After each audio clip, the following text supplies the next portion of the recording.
Hi students, welcome to a new class. ഇന്നത്തെ ക്ലാസ്സിൽ നമ്മൾ ഡിസ്കസ് ചെയ്യാൻ പോകുന്നത് 7 ടൂൾസ് ഓഫ് അനാലിസിസ് ആണ്.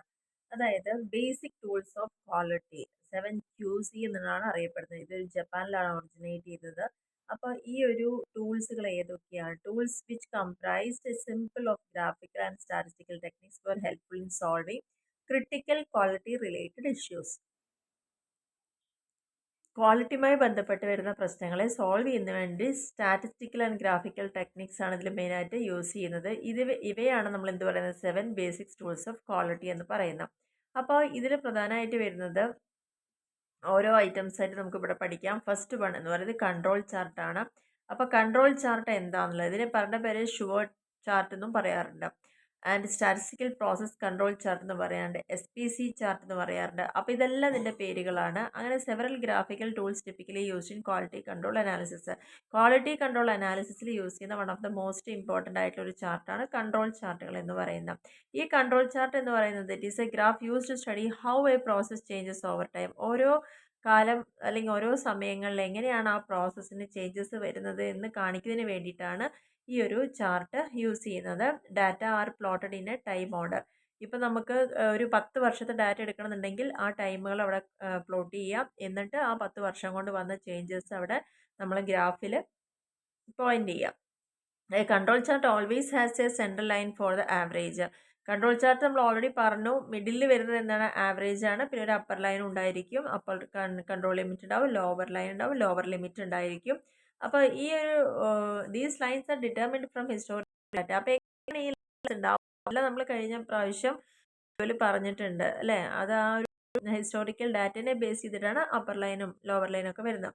By comparing current data to these lines we can draw conclusions. അപ്പോൾ നമ്മൾ ഓൾറെഡി മുന്നേ പറഞ്ഞിട്ടുണ്ടായിരുന്നു, മുകളിലും താഴെയുള്ള ആ ഒരു ലൈനിൻ്റെ ഉള്ളിൽ വേണം, അത് കൺട്രോൾഡ് ആണ്. മുകളിലേക്ക് പോവുകയാണെങ്കിൽ അതെന്താണ്, നമ്മുടെ കൺട്രോളിൽ നിന്ന് കൈവിട്ട് പോകുന്നൊരവസ്ഥയാണ് അവിടെ കാണിക്കുന്നത്. ആ നേരം നമുക്ക് നല്ലതായിട്ട് ഡിസിഷൻസ് അവിടെ എടുക്കേണ്ടി വരും. അപ്പോൾ current data to these lines we can draw conclusion about whether the process variation is consistent. Controlled ആണോ ആ പ്രോസസ്സിൻ്റെ വേരിയേഷൻ എന്ന് പറയുന്നത് നമ്മുടെ കൺട്രോളിൽ നിൽക്കുന്ന കാര്യമാണോ അതോ അത് അൺപ്രഡിക്റ്റബിൾ ആണോ എന്നുള്ളത് അറിയാൻ പറ്റും. അപ്പോൾ ഈ ഒരു കൺട്രോൾ ചാർട്ട് യൂസ് ചെയ്യുമ്പോൾ നമുക്ക് കിട്ടുന്ന പ്രധാനപ്പെട്ട ബെനിഫിറ്റ് എന്ന് പറയുന്നത്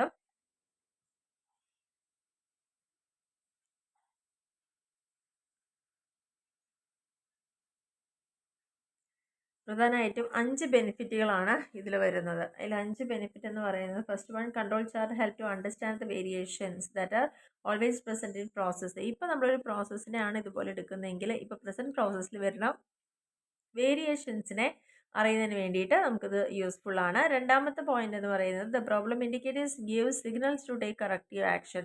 ഈ ഒരു കാര്യം നമ്മൾ കാണുമ്പോൾ വേരിയേഷൻ ഉണ്ടോ ഇല്ലയെന്ന് അറിയാൻ പറ്റും. വേരിയേഷൻ ഉണ്ടെങ്കിൽ നമുക്ക് കറക്റ്റീവായിട്ടുള്ളൊരു ആക്ഷൻ എടുക്കാൻ പറ്റുന്ന സമയമായിരിക്കും. മൂന്നാമത്തേൽ പറയുന്നത്, ഈ ഒരു പാറ്റേൺസ് ചാർട്ടിൽ ഇൻഡിക്കേറ്റ് ചെയ്യുന്നത് നമുക്ക് വരാൻ ഈ ഒരു പ്രോസസ്സിൽ വരാൻ ചാൻസ് ഉള്ള അതിൻ്റെ കാരണങ്ങൾ അത് വെച്ചിട്ട് നമുക്ക് എന്ത് ചെയ്യാം, സൊല്യൂഷൻസ് കണ്ടെത്താം.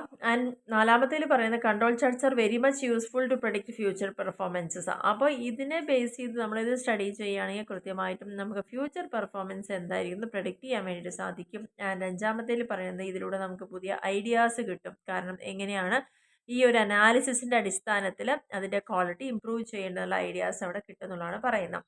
അപ്പോൾ 7 ടൂൾസ് ഓഫ് അനാലിസിസിൽ ആദ്യത്തെ ടൂളാണ് കൺട്രോൾ ചാർട്ട് എന്ന് പറയുന്നത്. എന്താണ് കൺട്രോൾ ചാർട്ട് എന്ന് പഠിക്കുക, ആൻഡ് അതിൻ്റെ ബെനിഫിറ്റുകൾ പഠിക്കുക. ഓക്കെ, ഇനി രണ്ടാമത്തെ മെയിൻ ടോപ്പിക്കാണ് പാരറ്റോ ചാർട്ട് എന്ന് പറയുന്നത്. അപ്പോൾ രണ്ടാമത്തെ ക്വാളിറ്റി അനലൈസ് ചെയ്യാനുള്ള ടൂളാണ് എന്ത്, പാരറ്റോ ചാർട്ട്. പാരറ്റോ ചാർട്ട് എന്ന് പറയുന്നത് quality improvement tool that is based upon Pareto principle. ഇതിൽ principle that 80% of an outcome comes from 20% of his inputs. അതായത് നമ്മളൊരു 20% ഇൻപുട്ട് യൂസ് ചെയ്താൽ അതിൻ്റെ 80% നമുക്ക് ഔട്ട്കം ആയിട്ട് വരാം. Pareto chart was named after V Pareto, an Italian economist ആണ്. 19th സെഞ്ച്വറിയിലെ ഇറ്റാലിയൻ എക്കണോമിസ്റ്റ് ആണ് V Pareto, who described the irregular distribution of wealth among the population. ജനങ്ങളുടെ ഇടയിൽ ധനം അല്ലെങ്കിൽ വെൽത്ത് എന്ന് പറയുന്നത് എങ്ങനെയാണ്? ഇറഗുലർ ആയിട്ടുള്ള ഒരു ഡിസ്ട്രിബ്യൂഷൻ, എല്ലാവർക്കും ഒരേപോലെയല്ലോ കിട്ടുന്നത്. That is a high share of the total wealth is owned by only a small percentage of the population.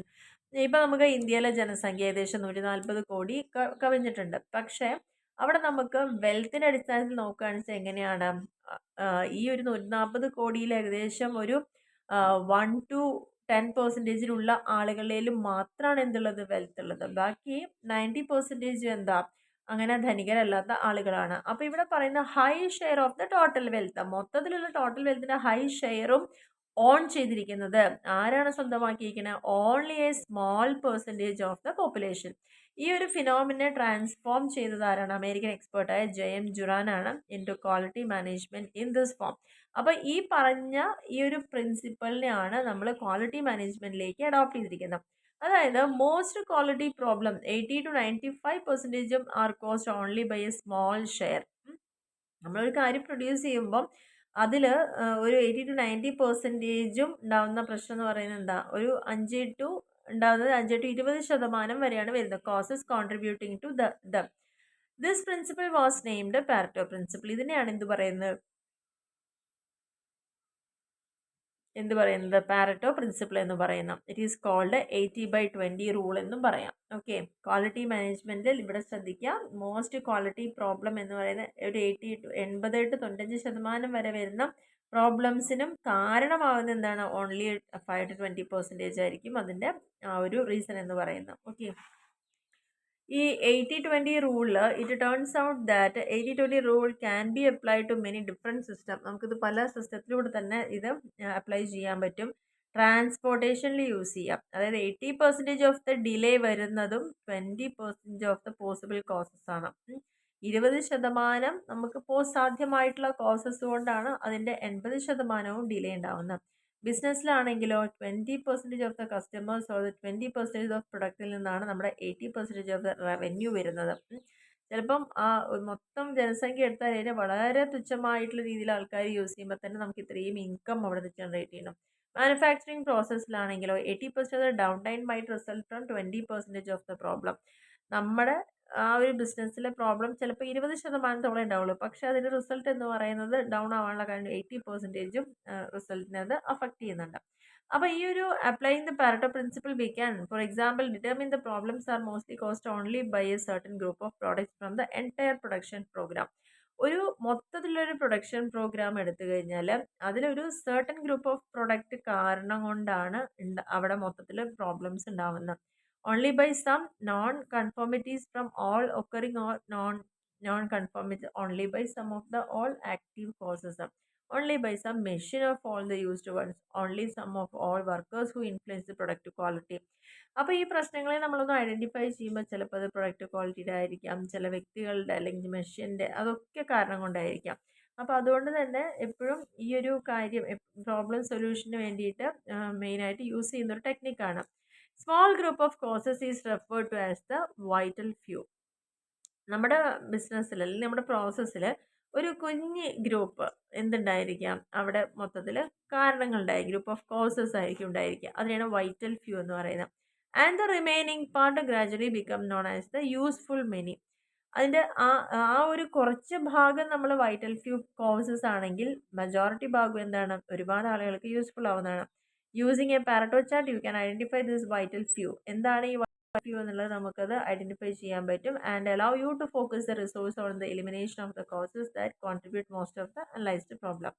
ഒരു പാരറ്റോ ചാർട്ട് തന്നിട്ടുണ്ട് ഇവിടെ. ഒരു പാരറ്റോ ചാർട്ട് എന്ന് പറഞ്ഞാൽ എന്താ അറിയോ? Combination of both graph and line graph. Okay, ഒരു bar ഗ്രാഫിൻ്റെയും ലൈൻ ഗ്രാഫിൻ്റെയും കോമ്പിനേഷനെയാണ് പാരറ്റോ ചാർട്ട് എന്ന് പറയുന്നത്. അവിടെ individual values are represented in describing orders by bars, descending orders by bars. Bar diagram ആയിട്ട് കാണിക്കുന്നത് എന്താണ്? ഇൻഡിവിജ്വൽ വാല്യൂസ് ആണ്.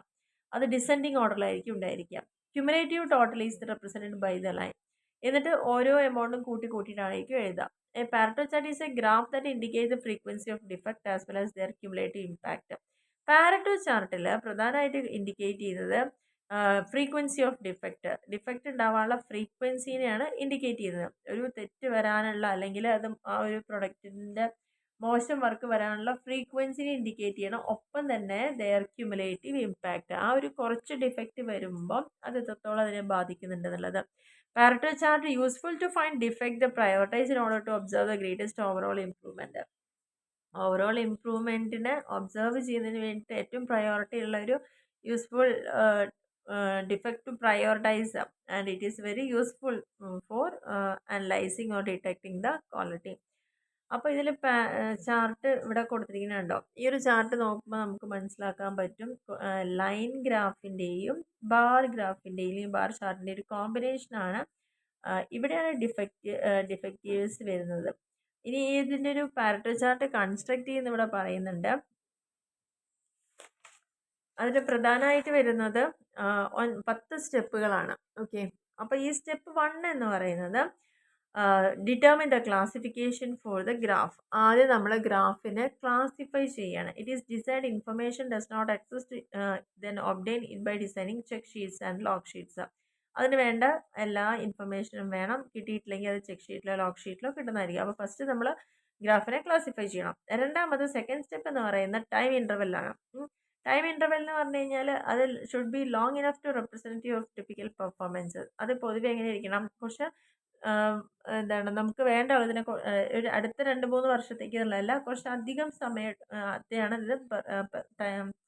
അതായത് നമുക്കിപ്പോൾ ഒരു 5 മുതൽ 10-15 വർഷം വരെ പറയുമ്പോൾ ഒരു ലോങ് പീരീഡ് ആയിരിക്കും അവിടെ കാണിക്കുന്നുണ്ടാവുക.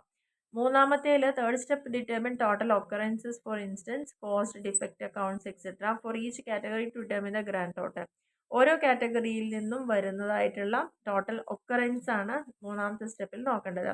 ഇനി ഒരുപാട് കാറ്റഗറീസ് ഉണ്ടെങ്കിൽ only a small part of the total then group of this category called other. അപ്പോൾ ഒരുപാട് കാറ്റഗറി ഉണ്ടെങ്കിൽ ഒന്നൊരു കുറച്ചെണ്ണത്തിനെ മാത്രം നമ്മളവിടെ സ്മോൾ പാർട്ടിനെ മാത്രം മാറ്റിയിട്ട് ബാക്കിയുള്ളതിനെയൊക്കെ ഒരൊറ്റ കാറ്റഗറി ആക്കും അതർ എന്ന് പറഞ്ഞുകൊണ്ട്. നാലാമത്തേൽ പറയുന്ന fourth step is to compute the percentage for each category by dividing the category total by the grand total multiplying by 100. നാലാമത്തെ സ്റ്റെപ്പിൽ പെർസെൻറ്റേജ് കമ്പ്യൂട്ട് ചെയ്യുക ഓരോ കാറ്റഗറിയും by dividing this category by total. എത്രയാണോ ഉള്ളത് അത് ബൈ അതിൻ്റെ ടോട്ടൽ കൊണ്ട് നമ്മൾ ഡിവൈഡ് ചെയ്യുക. അതിന് ശേഷം 100 കൊണ്ട് മൾട്ടിപ്ലൈ ചെയ്യുക. ഇനി അടുത്തതെന്ന് പറയുന്നത് സ്റ്റെപ്പ് 5 ആണ്. Fifth step is to rank order the categories from the largest total occurrence to the smallest. ഇനി നമ്മൾ റാങ്ക് ചെയ്യണം. ഏത് ഓർഡറിലാണ്? ലാർജസ്റ്റ് ടോട്ടൽ ഒക്കറൻസ് മുതൽ സ്മോളസ്റ്റ് വരെയൊക്കെയാണ് റാങ്ക് ചെയ്യുന്നത്. ആറാമത്തെ സ്റ്റെപ്പിൽ പറയുന്നത് sixth step is to compute the cumulative percentage. ഇങ്ങനെ കിട്ടിയ ഓരോന്നിനും നമ്മൾ കൂട്ടിയിട്ട് മുകളിലേക്ക് പോവുക, ക്യുമുലേറ്റ് ചെയ്ത് പോവാം by adding the percentage for each category to that of preceding the category. അതായത് അപ്പോൾ ഒരു 5 വർഷത്തെയാണെന്ന് വെച്ചാൽ ഒന്നാമത്തെ വർഷം എത്ര, രണ്ടാമത്തെ വർഷം, മൂന്നാമത്തെ വർഷം എന്ന് പറയുമ്പോൾ ഓരോ വർഷവും ഇങ്ങനെ കൂട്ടിയിട്ട് അതായത് 1ഉം 2ഉം കൂട്ടും, ആ ടോട്ടലൊപ്പം മൂന്നാമത്തെ വർഷം കൂട്ടും, അങ്ങനെ കൂട്ടി പോകുക എന്നാണ് പറയുന്നത്. ഏഴാമത്തേതിൽ seventh step is to construct the chart with the left vertical axis scaled from 0 to at least the grand total. അപ്പോൾ നമ്മൾ ലെഫ്റ്റ് ആക്സിസിൽ അല്ലെങ്കിൽ ലെഫ്റ്റ് വെർട്ടിക്കൽ ആക്സിസിൽ കൊടുക്കുന്നത് 0 മുതൽ എത്രയാണോ നമ്മുടെ ഗ്രാൻഡ് ടോട്ടൽ അത് വരേക്ക്. Put an appropriate label on the ആക്സിസിൽ കൃത്യമായിട്ടൊന്ന് ലേബൽ ചെയ്യാം. Scale the right vertical axis from 0 to 100%. ഇനി വെർട്ടിക്കൽ ആക്സിസിൽ റൈറ്റ് വെർട്ടിക്കൽ ആക്സിസിൽ നമ്മൾ കൊടുക്കേണ്ടത് 0 മുതൽ 100% വരെ. On the right side being same height as the grand total on the left side. Left സൈഡിൽ എത്രയാണോ ഗ്രാൻഡ് ടോട്ടൽ അതിൻ്റെ സെയിം ഹൈറ്റ് തന്നെ റൈറ്റ് സൈഡിലായിരിക്കും കൊടുക്കുക. സ്റ്റെപ്പ് 8ൽ പറയുന്നത് eighth step is to label the horizontal axis with category name. Vertical ആക്സിസിൽ ചെയ്യേണ്ടതാണ് ഇപ്പോൾ നമ്മൾ പറഞ്ഞത്. ഇനി അതേപോലെ തന്നെ ഹൊറിസോണ്ടൽ ആക്സിസിൽ നമ്മൾ കാറ്റഗറി നെയിം ആണ് കൊടുക്കേണ്ടത്. ഈ left most category should be the largest, second largest, next and so on. അപ്പോൾ കൊടുക്കുമ്പം ഏറ്റവും ലെഫ്റ്റ് സൈഡിൽ കൊടുക്കേണ്ടത് ഏറ്റവും വലുതായിരിക്കണം. പിന്നെ അതിന് തൊട്ട് താഴെ വരുന്നതായിരിക്കണം. അങ്ങനെ ആയിരിക്കണം ഓർഡർ കൊടുക്കേണ്ടത്. പിന്നെ 9ാമത്തിൽ പറയുന്നത് to draw bars representing the amount of each category. ഇനി ഓരോ കാറ്റഗറിനെയും റെപ്രസെൻറ്റ് ചെയ്യാൻ വേണ്ടി നമ്മളവിടെ ബാർ ഗ്രാഫാണ് യൂസ് ചെയ്യുന്നത്. Height of the bar is determined by the left vertical axis. ഓരോ ബാർ ഗ്രാഫിൻ്റെയും ഹൈറ്റ് നമ്മൾ നോക്കുന്നത് ലെഫ്റ്റിലുള്ള വെർട്ടിക്കൽ ആക്സിസിൻ്റെ ബേസിസിലായിരിക്കും. 10ാമത്തേൽ പറയുന്ന length step is to the 10th step is to draw a line that shows the cumulative percentage column of the Pareto analysis table. നമ്മൾ ഓൾറെഡി പറഞ്ഞിട്ടുണ്ടായിരുന്നു നേരത്തെ തന്നെ എന്ത് ചെയ്യും ക്യുമുലേറ്റീവ് പെർസെൻറ്റേജ് കാണുന്നുള്ളത്. അപ്പോൾ ആ ഒരു draw a line that shows A cumulative percentage column of the Pareto analysis table. ആ ഒരു ടേബിളിൽ ഈ ഒരു കോളത്തിലുള്ളത് എത്രയാണ് കാണിക്കുന്നത് വെച്ചാൽ അത് നോട്ട് ചെയ്യുക. Cumulative percentage line is determined by the right vertical axis. ആ ഒരു ക്യുമുലേറ്റീവ് പെർസെൻറ്റേജ് ലൈൻ ഡിറ്റർമിൻ ചെയ്യുന്നത് വലതു ഭാഗത്തുള്ള വെർട്ടിക്കൽ ആക്സിസിലായിരിക്കും. ഇനി ഇങ്ങനെ ഒരു പാരറ്റോ ഡയഗ്രത്തിൻ്റെ ബെനിഫിറ്റുകൾ എന്തൊക്കെയാണ് എന്നുള്ളതാണ്. അതിൽ പ്രധാനമായിട്ട് പറയുന്നത് communication with stakeholders visually. ഈ ഒരു ബിസിനസ്സിൽ താല്പര്യമുള്ള വ്യക്തികളെ ഇരുത്തിക്കൊണ്ട് അവർക്ക് വിഷ്വലി കാണിച്ചു കൊടുക്കാൻ, കമ്മ്യൂണിക്കേറ്റ് ചെയ്യാൻ ഈ ഒരു ഡയഗ്രാം വരച്ചുകൊണ്ട് തന്നെ ആ ഒരു കാര്യത്തിന് അവർക്ക് പറഞ്ഞ് മനസ്സിലാക്കി കൊടുക്കാം. ഓർഗനൈസേഷൻ എഫിഷ്യൻസി എൻഹാൻസ് ചെയ്യും. And most significant cause of a problem. ഒരു പ്രശ്നം വരുമ്പോൾ അത് ഏറ്റവും ഇമ്പോർട്ടൻ്റ് ആയിട്ടുള്ള കാരണം എന്താണെന്ന് ഡിറ്റർമിൻ ചെയ്യാൻ വേണ്ടി പറ്റും. പ്രോബ്ലം സോൾവിങ് സ്കിൽ എൻഹാൻസ് ചെയ്യാൻ പറ്റും. ആൻഡ് നമുക്ക് വിഷ്വലി ഇത് ടൂള് പ്രസൻറ്റ് ചെയ്യാൻ പറ്റും. And easily with limited statistical knowledge. നമുക്ക് കുറച്ച് മാത്രമാണ് സ്റ്റാറ്റിസ്റ്റിക്സിനെ കുറിച്ച് അറിവുള്ളൂ എങ്കിലും നമുക്കത് എളുപ്പത്തിൽ ക്രിയേറ്റ് ചെയ്യാൻ പറ്റുന്ന ഒന്നാണ്. അതായത് കൂടുതലായിട്ട് ഇതിന് ഡീറ്റെയിൽ ആയിട്ട് അറിവ് വേണമെന്നില്ല എന്നാണ് പറയുന്നത്. ഏഴാമത്തേൽ it improves decision making within the organisation. ഇതിലൂടെ നമുക്ക് ഓർഗനൈസേഷനിൽ എല്ലാവരുമായിട്ട് ഡിസിഷൻ മേക്കിംഗ് ഇമ്പ്രൂവ് ചെയ്യുന്നതിന് വേണ്ടിയിട്ട് സാധിക്കും. അപ്പോൾ ഇത്രയാണ് പാരറ്റോ ഡയഗ്രത്തിൻ്റെ ബെനിഫിറ്റ് എന്ന് പറഞ്ഞാൽ. അപ്പോൾ ഇതിൽ പ്രധാനമായും നമുക്ക് നോക്കാനുള്ള പാരറ്റോ ചാർട്ടും അതിൻ്റെ സ്റ്റെപ്സും അതിൻ്റെ ബെനിഫിറ്റ്സുമാണ് പറയുന്നത്. ഇനി ഇതിൻ്റെ തന്നെ ലിമിറ്റേഷൻസ് പറയുന്നുണ്ട് പാരറ്റോ ചാർട്ടിൻ്റെ, നോട്ട് ചെയ്തോളാം. അതിൽ ഫസ്റ്റ് പറയുന്നത് പാസ്റ്റ് റെക്കോർഡ്. നമ്മളിവിടെ പറഞ്ഞിട്ടുണ്ടായിരുന്നു പാസ്റ്റിൽ എന്താണ് റെക്കോർഡ് അതിനെ വെച്ചിട്ടായിരിക്കും അവിടെ ഡാറ്റ എഴുതുന്നത്. ഓക്കെ, അപ്പോൾ പാസ്റ്റ് റെക്കോർഡിനെയാണ് ഇത് റിലൈ ചെയ്യുന്നത്. Past records are not correctly stored. അപ്പോൾ പാസ്റ്റിലത്തെ റെക്കോർഡ് നമ്മൾ കീപ്പ് ചെയ്യുന്നത് കറക്റ്റ് അല്ലെങ്കിൽ തീർച്ചയായിട്ടും ആ റിസൾട്ടും തെറ്റായിരിക്കും. അപ്പോൾ റെക്കോർഡ് ചെയ്തതെല്ലാം ഓക്കെ ആണെങ്കിൽ മാത്രമാണ് നമുക്കത് വെച്ച് അനലൈസ് ചെയ്യുമ്പോൾ ഗുണം ഉണ്ടാവുള്ളൂ. രണ്ടാമത്തത് Pareto analysis does not define the root cause of a problem. ഈ ഒരു അനാലിസിസ് കൊണ്ട് അതിൻ്റെ മേജർ ആയിട്ടുള്ള പ്രശ്നം എന്താണെന്നുള്ളത് നമുക്ക് ഡിഫൈൻ ചെയ്യാൻ വേണ്ടിയിട്ട് പറ്റില്ല. അവിടെ ഡെമോൺസ്ട്രേറ്റ് ചെയ്യുന്നത് ഒരു കാര്യം സംഭവിക്കാൻ അതിൻ്റെ ഫ്രീക്വൻസിനെയാണ് കാണിക്കുക, എത്ര തവണ അത് ഒക്കർ ചെയ്യുന്നു എന്നുള്ളതാണ് കാണിക്കുക. പക്ഷെ അതിൻ്റെ റീസൺ എന്താണെന്നുള്ളതല്ല അവിടെ കാണിക്കുന്നത്. Additional tool like a fish bone diagram must be use to define the root cause. അപ്പോൾ ഇതിൻ്റെ ഒപ്പം തന്നെ നമുക്കൊരു ഫിഷ് ബോൺ ഡയഗ്രാം ഒക്കെ യൂസ് ചെയ്യുകയാണെന്ന് വെച്ചാൽ അതിൻ്റെ റൂട്ട് കോസ്, അതിൻ്റെ മെയിൻ കാരണം എന്താണെന്നുള്ളത് മനസ്സിലാക്കാൻ പറ്റും. Sometimes one Pareto analysis cannot be enough. ചിലപ്പോൾ ഒരു പ്രോബ്ലത്തിൻ്റെ സൊല്യൂഷനിലേക്ക് വേണ്ടി നമ്മൾ എടുക്കുമ്പോൾ ഈ ഒരു പാരറ്റോ അനാലിസിസ് കൊണ്ട് മാത്രം നമുക്കൊരു സൊല്യൂഷൻ അവിടെ കിട്ടില്ല. For multiple causes and problems multiple Pareto charts may be required. ഒന്നിലധികം കാരണങ്ങളും ഒന്നിലധികം പ്രോബ്ലംസും ഒക്കെ വരുന്ന സമയത്ത് ചിലപ്പോൾ അവിടെ മൾട്ടിപ്പിൾ ആയിട്ടുള്ള പാരറ്റോ ചാർട്ട്സും ആവശ്യമായിട്ട് വരാം എന്നുള്ളതാണ് പറയുന്നത്. അപ്പോൾ ഇത്രയും കാര്യങ്ങൾ എല്ലാവർക്കും ക്ലിയർ ആയി എന്ന് വിചാരിക്കുന്നു. ഇന്ന് നമ്മൾ ഡിസ്കസ് ചെയ്തത് 7 ടൂൾസ് ഓഫ് അനാലിസിസ് ആണ്. അതിൽ ആദ്യത്തെ ടൂളാണ് കൺട്രോൾ ചാർട്ടുകൾ എന്ന് പറയുന്ന. കൺട്രോൾ ചാർട്ട് എന്താണെന്നുള്ളതും ബെനിഫിറ്റും പഠിക്കുക. രണ്ടാമത്തെയാണ് പാരറ്റോ ചാർട്ട്. എന്താണ് പാരറ്റോ ചാർട്ട് എന്നുള്ളത് നോട്ട് ചെയ്യാം.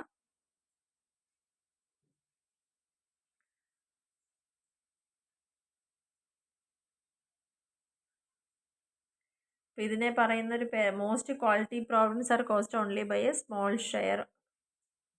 ഈ ഒരു പേരിലും അറിയപ്പെടുന്നുണ്ട്. 80/20 റൂൾ എന്ന് പറയുന്നുണ്ട്. ഇനി അതിൽ നോട്ട് ചെയ്യേണ്ടത് എൻ്റെ പിക്ചർ എന്ന് പറയുന്ന ഈ രീതിയിലായിരിക്കും.